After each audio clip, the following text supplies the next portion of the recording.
Live from Uvalde, Texas, the crossroads of Texas and America. Texas Country at the Crossroads with Robert Miguel. The best new country from the Lone Star State. Hello. I'm going to have to start that all over again. All right, so we're on the air now. Little mic check. So, yeah, I turned off my thing. Just kidding.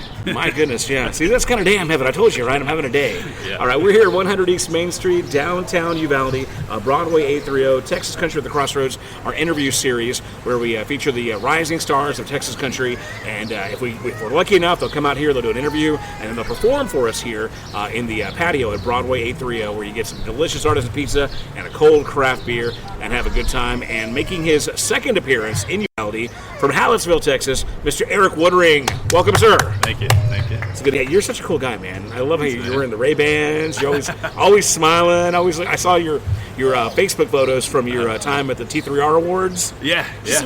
Looking good, man. Just Thanks, man. mopping that red carpet up, dude. Seriously. I was accused of. I actually had a guy come up and he said, "Hey, I don't mean this the wrong way, but you look more like an accountant than an artist." Okay, there's an argument for that. I mean, you're just a cool casual, but you look good. You're tall, dark and handsome kind of guy, And you know how the DJs and hold them, they're always guys like me, short and stubby, and made face for radio kind of guys. So, but it was cool to see you out there, man, in Arlington. You were out there pressing the flesh, getting ready to promote the new record, I guess, right? Yeah, that was a good time. Yeah, new record drops on 5/6. It's called The Upside of Lonely. So yeah, excited. So brand new, it's a full length, an EP. Give us details on how much music this is going to be. Yeah, so this is a 7-song album. Nice. So yeah, 20 years ago it would have been an EP. Right. In today's streaming world, that's an album. Yeah, There's a lot of 7-song albums coming out these days. Isn't that crazy how definitions kind of change and evolve or devolve or however you want to look at it? Yeah. Right. We're lucky to get more than 2 songs out of anybody anymore, right? So. Oh yeah, it's a world of singles for sure. I'm absolutely excited to still do an album, right? So now looking on your website and knowing a little bit about your bio, you've been doing this. I mean, first of all, you are younger looking than you actually are. Let me say that, okay? I don't want to say you're a dinosaur by any means, because you got plenty of legs on you as far as this music machine goes, right? Yeah. But you've been doing this for a while. Been in the game a long time. Yeah. I started back in 1996. Right. And I kind of cut my teeth in the Lubbock music scene.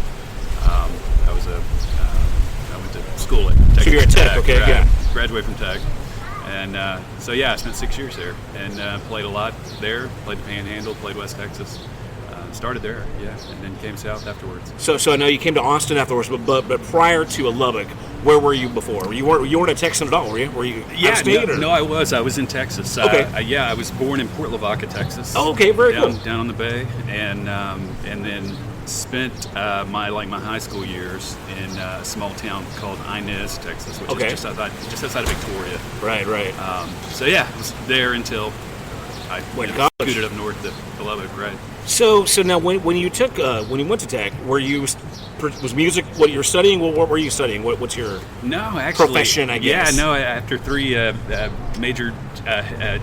times of changing my major, I ended up with an environmental science degree. Wow, that sounds useless. No, bachelor's in science, right? Okay. So I didn't use that at all for a while. So tell me, why environmental science? Is it a passion of yours? My dad actually works in that field. Okay. So I kind of grew up around it. Had some influences. He had a network and some contacts. And when it came time for that summer job, it was kind of like, hey, why don't you work for so and so? They've got a lab. You can learn how to do this stuff. And so I was a chemistry nerd. I had a lab coat and safety glasses on and test tubes. And hence the accountant comment, yeah. Right? Yeah. Yeah. So it's a total nerd. Yeah. Well, that's cool. So now, how much of that plays into what you do? You have like a day job that you that's kind of your gig, or is it just music 100%? Yeah, I left that science field a long time ago. Yeah, I still do some day work stuff, but it's more entrepreneurial. Helping start businesses, and then it's kind of like the music thing, right? You always got to hustle, right? So it's a natural kind of a pairing of work, I guess. So obviously you stay pretty busy in music. Do you miss the science part at all? Oh, no, not at all. Okay. No, honestly I don't. I don't know if I'm probably some of my old coworkers listening to this. man, I thought he really enjoyed that. He misses you guys, just not the work. Yeah, the work was it was just it was pretty boring. It's just like mundane. Same stuff. So now, while studying in college, how were you honing your skills as a musician? And I guess what was it that caused you to go, hey, you know what, music? That's really what I want to do. Yeah. So it kind of started my senior year in high school. I was I started doing some singing. I participated in a talent show, like a 4-H talent show, and I won a talent show singing and advanced and did really well and at that next level. And that was like the bit. It was kind of like, I'm pretty decent at this, and I haven't really been doing it that long. And enough people pat you on the back and tell you you're good at this, and you either run with it or you don't, right? Yeah, before you know it, you're just like, I think I can do this, right? So I got a loan from my grandfather, who was a musician too, to get a PA system. Ah, okay. And so I got my first PA system, and my parents loaded up all my stuff, took me up, dropped me off in Lubbock, and I checked in my dorm room, got settled in, and I got out the Yellow Pages. 1996, right? This is pre-internet. Yeah, right? For sure.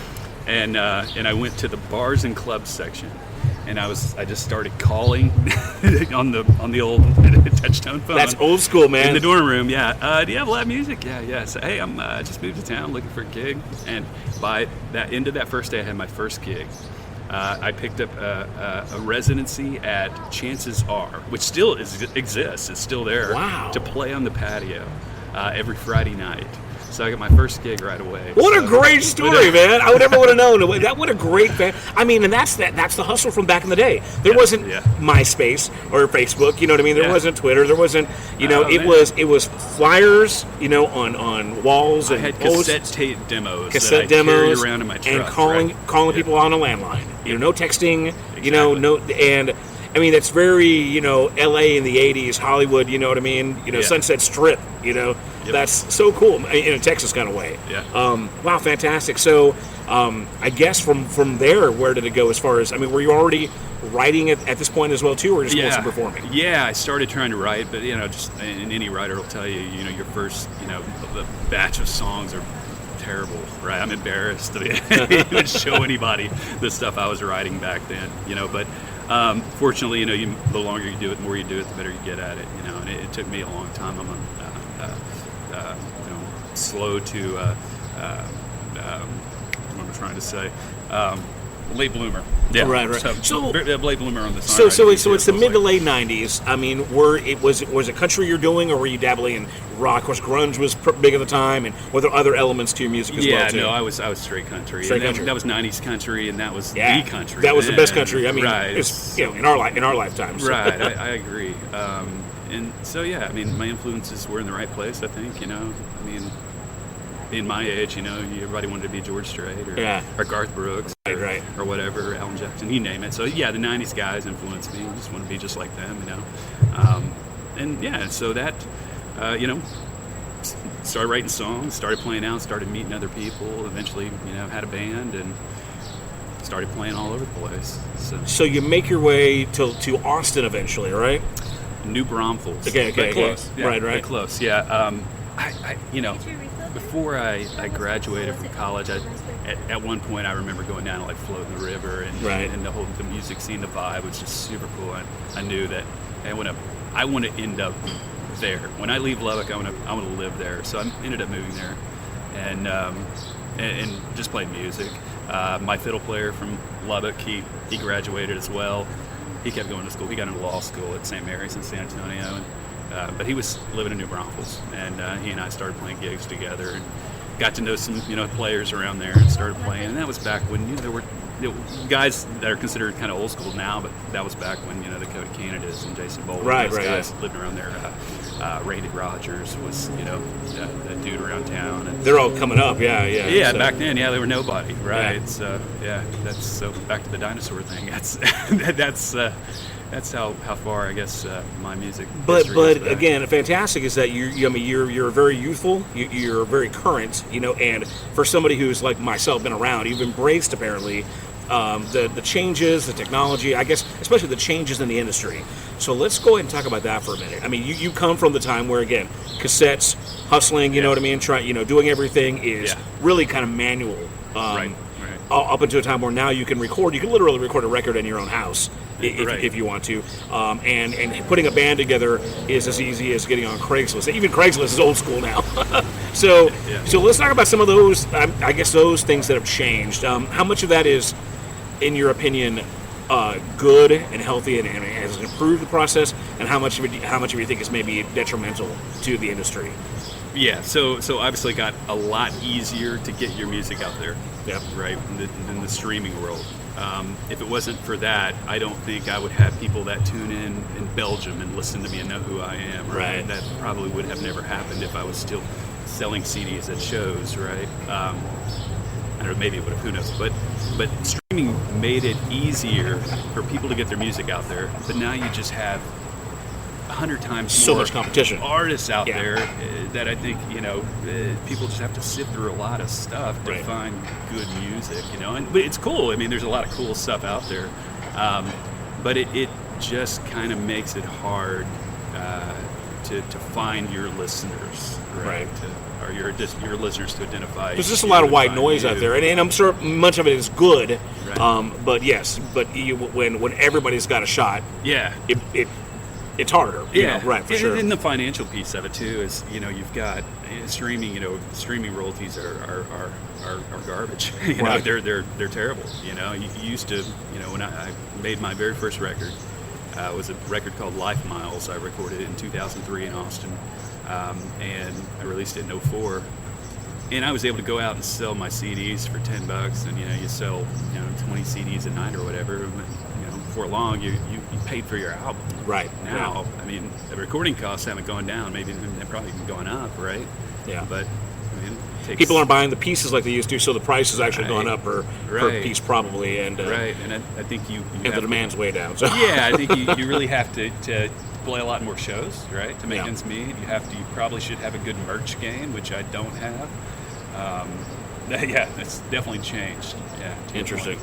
Well, man, again, we got Eric Woodring here. He's in from Hallettsville. He's performing tonight at Broadway 830. Of course, free show, no coverage. Just come on out here, enjoy some pizza and some beer on the patio, and watch some great live music. Eric's got a brand new album coming out early May. What, next week, I guess? On the 6th of May. May 6th, so that's 2 weeks from today. 2 weeks from today, very good. And your single literally just dropped this week. It did, Tuesday. But we got it early. I kind of twisted your arm. So we've been playing it for a while, so it actually, I think it didn't make the chart last week, but it actually climbed up. We gave it a couple extra spins because you're here this week too.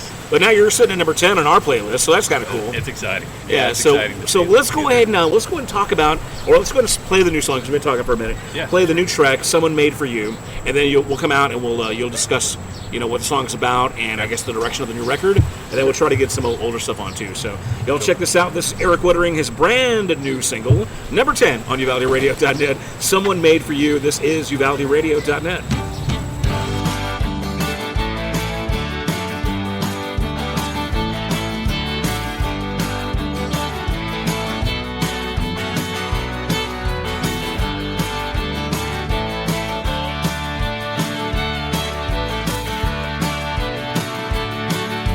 Steam's rolling through the night, awake until the morning light. Face another lonely day. Will it always be this way? You need someone strong and true, someone who will stand by you. Nothing less should ever do. You need someone made for you.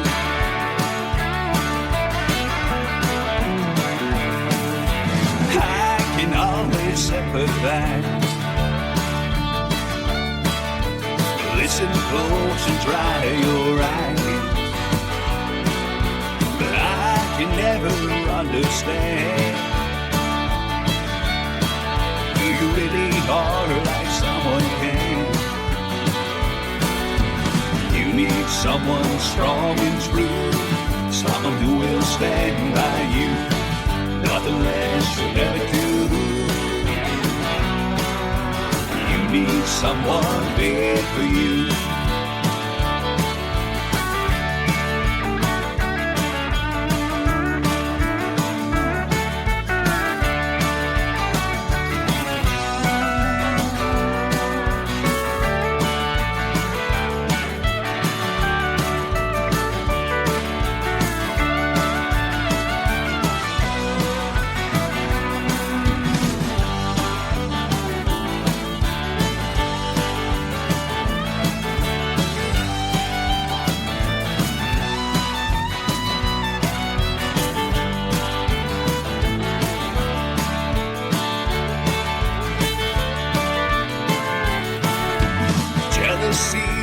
fist and glove. You don't trust what you love. I can't believe the things you say. Will it always be this way? You need someone strong and true, someone who will stand by you. Nothing less you'll ever do. You need someone there for you. You need someone strong and true, someone who will stand by you. Nothing less you'll ever do. You need someone there for you. You need someone made for you. You need someone made for you.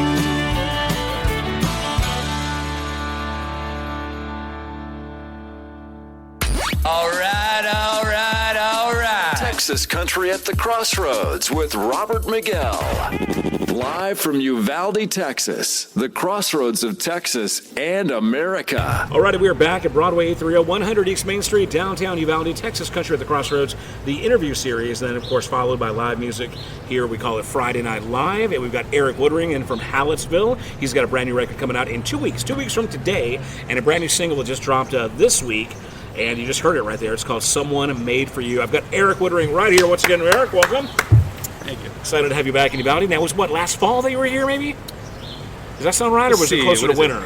We're in... It's either August or November, maybe? April. Yeah, it was late summer, I want to say. Late summer, maybe August. It was about like this. It was, weather. I can remember. It was about this hot. So it's cool to have you back in Uvalde. Now, real quick again, have you spent any time in Uvalde besides these now 2 shows? Passing through. I was telling Robbie stories on the way down here. I asked him, I was like, have you ever been to Del Rio? You ever cross and go to Acuna and done any of that, And it's like, no, man, I've never done it. And that's why I was telling him stories. Well, you mentioned he's from Dallas. I spent many years in Dallas. Dallas people never go to those places. It's like, why?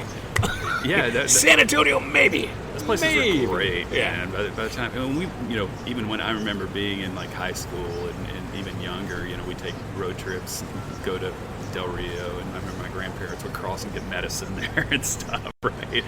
This is like late 80s, right? But yeah, no. The world was simpler then, for sure. We could do anything we wanted to. It's amazing. But, man, so it's good to have you down here in Uvalde again for the second time. And, again, live show tonight, 7 to 10, which is coming up very soon. We just played your new single, Someone Made For You. Great song. Love the production. Love your voice. You got such a cool voice. Let's go and talk about, the writing, the recording, and does this song would you say this song kind of sums up the vibe of your whole new record coming out soon? Yeah, it does. And that was kind of the idea behind dropping that as a lead single. It's a good representative, sample, I guess, of what to expect on the album. The album's different than the last 2 albums I've dropped. In the middle of the pandemic, I dropped an album called Campfire Texas, and it was stripped down. It was acoustic, super chill, and then I had already recorded the vintage sessions, and it was just a matter of trying to schedule that and get that release all planned out. And I dropped that, and that's, that was full band. It was upbeat, but it was also music from like 1941 and 1981. Right. It was also, it was cover stuff, and I know a lot of folks probably didn't realize those were covers, but those were cover tunes. But this album is completely original. It's the first completely original album that I've dropped since 2019, since my Jackson County Line album. That was a fully original album. I wrote everything on there. This album, I wrote everything on this, except for actually the single that you're spinning. And my producer, Jack Saunders, who's somebody I actually write with from time to time, he wrote that song. He wrote that song, yeah. So now, if I may say this is interesting because, this is the second single that we've had in rotation from you. We met you last year. So I always find it interesting whenever I personally come into somebody's catalog in the midst of them doing something that's not really definitive of what they really do.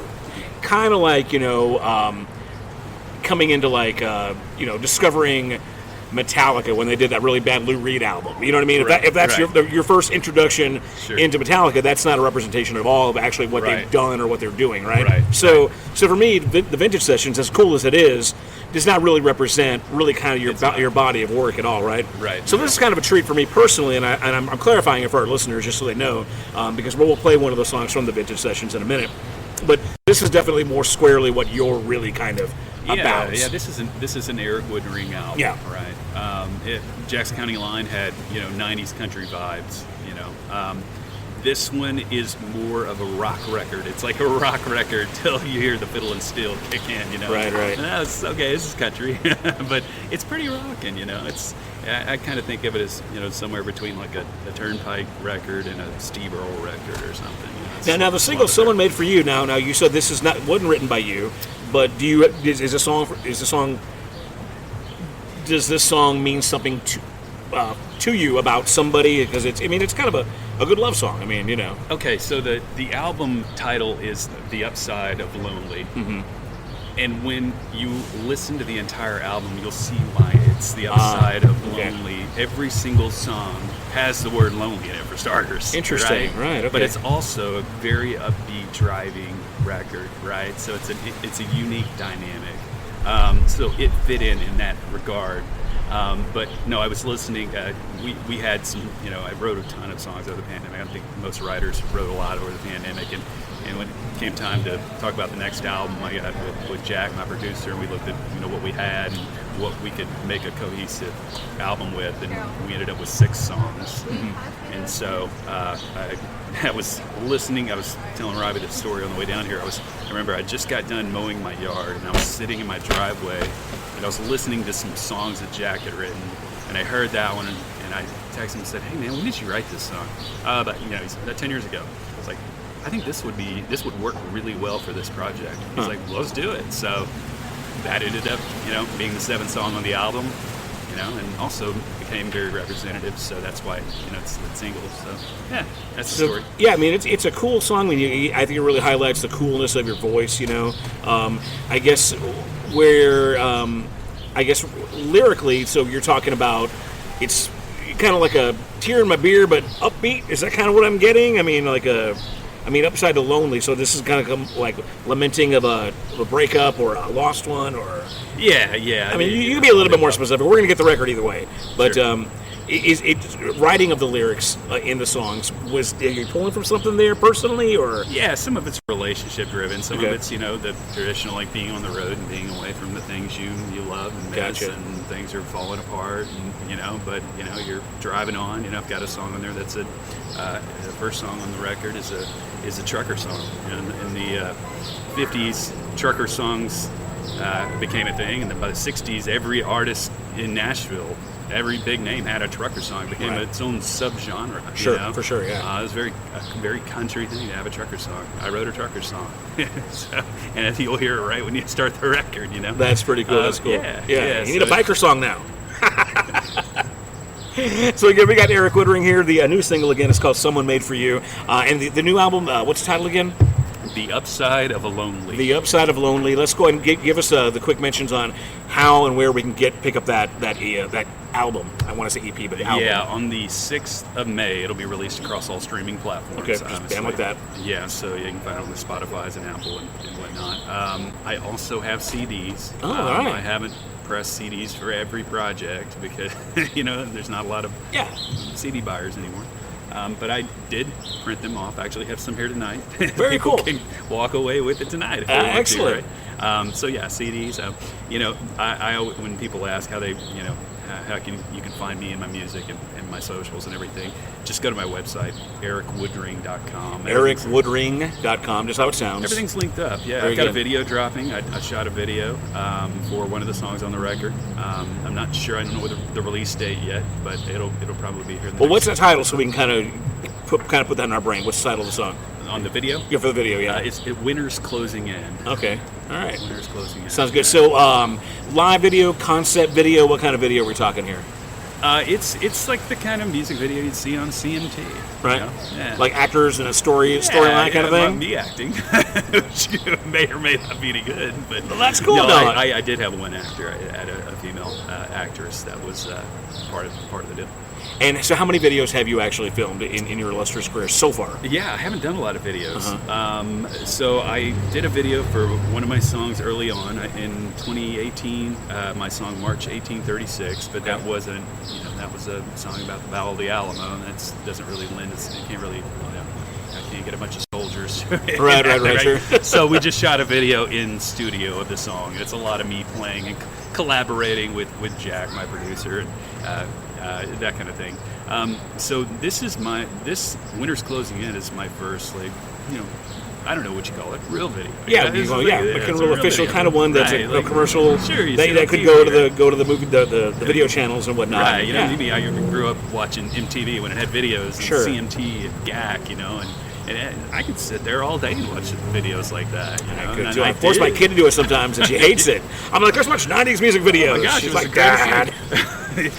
Kids, the younger people, they don't understand the value of music video because video is like it's all they see. Yeah. We used to have radio, and then there was the step up, which was video. Like, oh my gosh, not only can I hear the song, but I can see the artist, and I can see kind of a skit, a storyline, something like that. Right. And that was very novel in the 80s and 90s. Yeah. And now it's like everything's got a video to it, so it's like womp womp. But yeah, for me and you, man, that's exciting stuff. So what other new ventures are you? I mean, I'm sure you've done a lot, but are there things that you're still looking forward to attacking in this industry?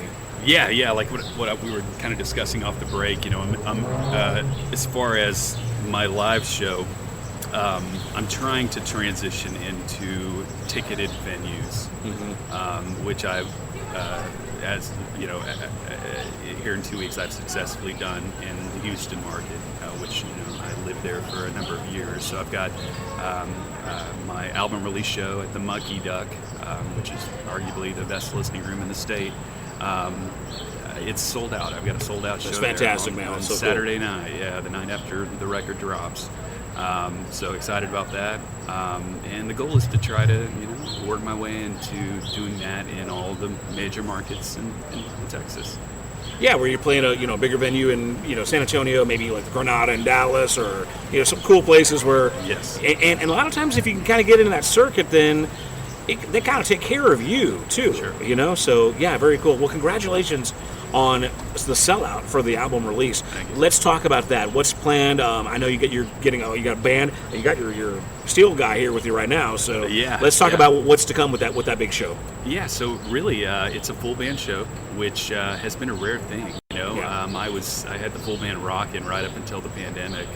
We were playing a ton of gigs as a full band, a great group of folks. And the pandemic hit, and it just kind of fizzled. Yeah. So trying to regroup that, and here in a couple of weeks, it's kind of the first day back in the saddle. Now, did you manage to get a lot of the same players, or did you have to totally rebuild a brand new? I'm having to rebuild a little bit. Yeah. Right. Yeah. It's amazing how much can change in 2 years. How many different patterns and life, things that we do are totally different than they were because of that big interruption, yeah. right? I've got my same drummer who's played with me for about 12 years. I've got my bass player who's played with me for about 7 years. I lost a guitar player. Robbie's filling that slot, although he also plays steel and mandolin and whatnot. So he'll be on steel here in a couple of weeks for that gig. My producer's stepping up, and he's going to play some guitar for that gig. Nice. Yeah, he's a heck of a player. So I lost a fiddle player to Nashville. She moved up there. So yeah, still trying to rebuild, but it's to the point where I'm back in booking full band shows again. So that's exciting. So we're in spring now, going into summer. Do you have a pretty good slate of shows already scheduled, or is that, since the album's technically not out yet, is that still something you're working on? Yeah, still kind of working on it. Okay. May's gonna be pretty busy. June, I'll probably be doing a lot of radio touring. Cool. And then July, I'm taking off. We're gonna do the family shuffle. We're gonna do a little family vacation. That's good. Gotta do it. We're gonna be out of state.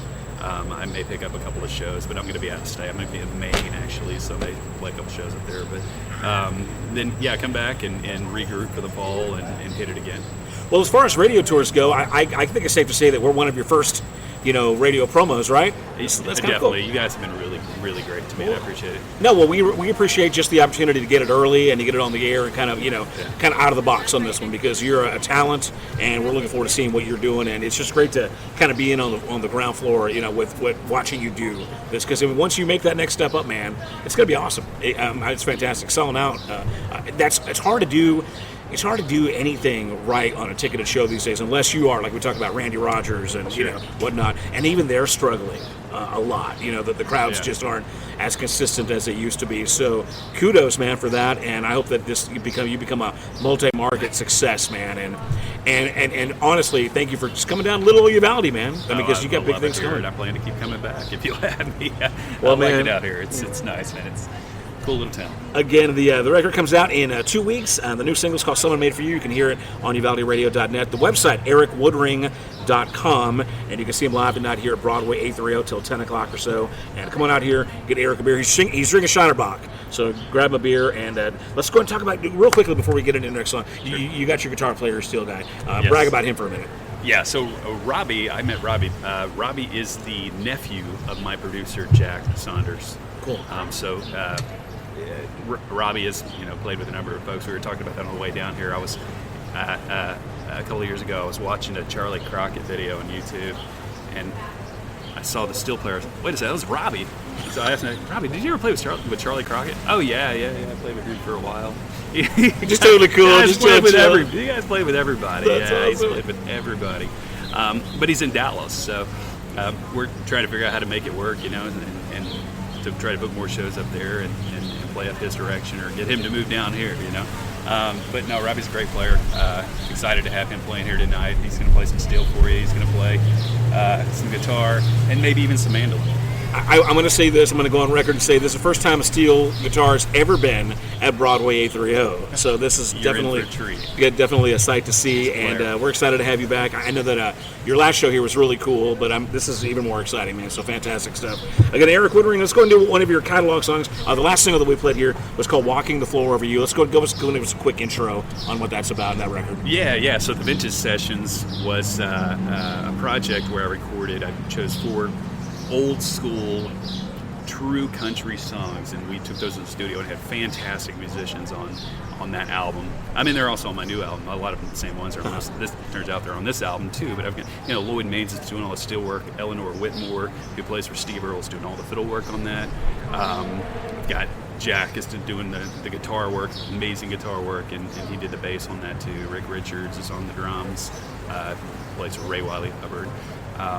Just great musicians. So 4 songs, one from 1941, one from 51, one from 65, and one from 81. And the oldest is this one here, "Walking the Floor Over You" from 1941, Ernest Tubb, the original Texas Troubadour. It to have those kind of players at your disposal must have been really fun for them also, to be able to play those, those big historic tunes, right? Music. Oh my gosh, yeah. Jack showed them the project, and they're like, oh yeah, this is going to be fun. Yeah. Well, so what inspired the idea to do this? Just so you're like, hey man, because you have obviously have a nod to the classical kind of side of it all. Yeah, it's kind of a phase, I think. I just really started getting into old country. I think I really like 60s country. Like, I really like the Bakersfield sound. I love the telly and the fiddle and how they sound together, and and I kind of went from there and just digging deep, and trying to find good old music, and then I got I shared with Jack. I said, there's a lot of these songs people haven't heard. Well, I was wondering if these 4 songs are they songs that maybe already existed in maybe your live show, or did you just found these because you just dug them and you're like, this is. Yeah, well, there's Texas ties to all of them too. You've got Ernest Tubb. He's the original Texas Troubadour. I guess the only one that doesn't really have Texas ties would be the one from 1951. If that's a Hank Williams Sr. song. We claim him. It's okay. Yeah, Lefty Frizzell was an East Texas guy. We did Gone, Gone, Gone from 1965. And then the last song we did from 81 was actually Tennessee Whiskey. And I mean, everybody knows the Chris Stapleton version, but the original version was written by Dean Dillon. Right. And it's my understanding that it was pitched to George Strait, and he passed. David Allen Coe released it. It wasn't a smash when David Allan Coe released it, and I want to say maybe in 1980. George Jones released it, and it was a hit. And that was the original Tennessee whiskey people knew, and so our version is kind of a nod to that version. Very cool. It turned out really nice. Well, everybody pick up that record as well, too, and come out over here and buy a physical copy of the brand new album before it's even available online, which is kind of backwards for 2022, right? So Kind of neat. Yeah, it's real nice. You can get it ahead of time. All right, guys, let's check it out. This is called Walking the Floor Over You. This is Eric Woodring. Pretty much going to wrap it up. We're going to come back after and do a quick wrap up, but check it out. This is UvaldeRadio.net.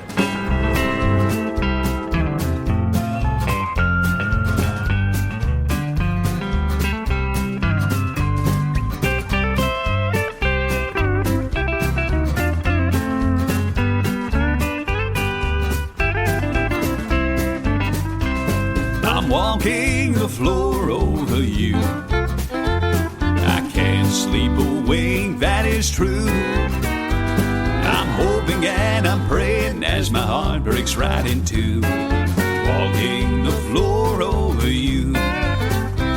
You left me and you went away. You said that you'd be back in just that day. You broke in your promise and you left me here alone. I don't know why you did, but I do know that you're gone. I'm walking the floor over you. I can't sleep a wink, that is true. I'm hoping and I'm praying as my heart breaks right in two. Walking the floor over you.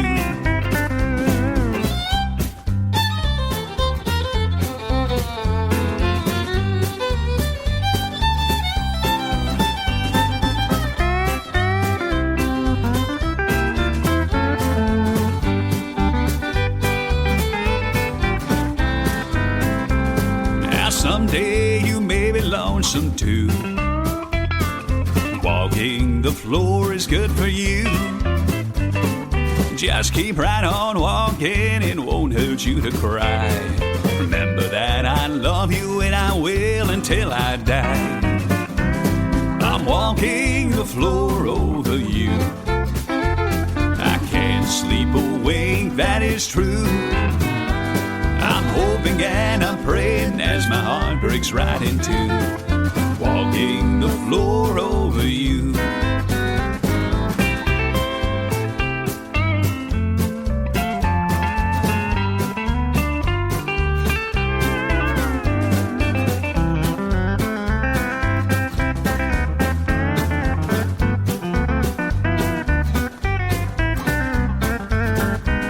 I'm walking the floor over you.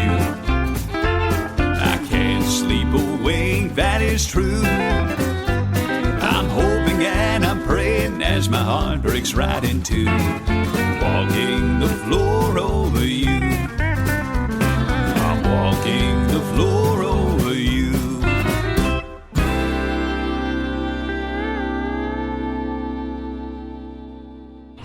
Texas Country at the Crossroads with Robert Miguel, featuring the best country music from the Lone Star State.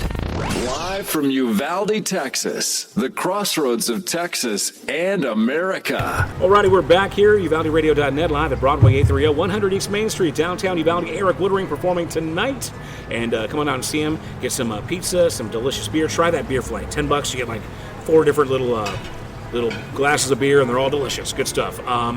Eric is here. We just played his previous single that we played called "Walking the Floor Over You," and we're going to be able to see probably that one live tonight, right? So Yeah, sure, we're going to play it. Before we wrap it up here, what have you got in store for us? You brought a guest here tonight. So if someone has never seen your show before, has no idea what your music's about, how would you describe what they're about to see here tonight at Broadway 830? Yeah, tonight's going to be it's going to be neat. Anytime you have an acoustic show with steel, I think it just has an interesting vibe to it, right? So that's gonna be fun. As far as what kind of music you'll hear, I plan to play stuff off all my records. Jackson County Line. I'll play some stuff off Campfire, the Vintage Sessions, and I'll throw quite a few of the tunes from The Upside of Lonely at you. I'll play the single, Someone Made for You. and some cover stuff, you know. And as far as cover stuff goes, I mean, for me, you're going to hear anything from Willie Nelson to Johnny Cash, or Merle Haggard. You know, that's kind of my go-to. I think I recall you playing some Johnny Cash last time around, and you just pretty much nailed it because you've got that deep richness to your voice, wait to hear man. This guy play some guitar on those songs. Awesome, man. Very cool. Well, man, we're looking forward to whatever you bring us, so it's going to be an exciting show again. Eric Woodring tonight here at Broadway 30. I'm going to shut up so we can get to playing some music, and thank you again, Eric, for stopping by, coming to Uvalde. We look forward to you blowing up, and then hopefully come back and seeing us again real soon. Everybody get that new record 2 weeks from now. Meanwhile, keep it on UvaldeRadio.net to hear the new single, or stream it. I'm sure it's all over the Spotify and streaming it's all over services. the streaming platforms. Yep. So, all right, very good. Again, the website one more time is ericwoodring.com, and that's going to wrap it up here. Texas Country at the Crossroads. This is UvaldeRadio.net.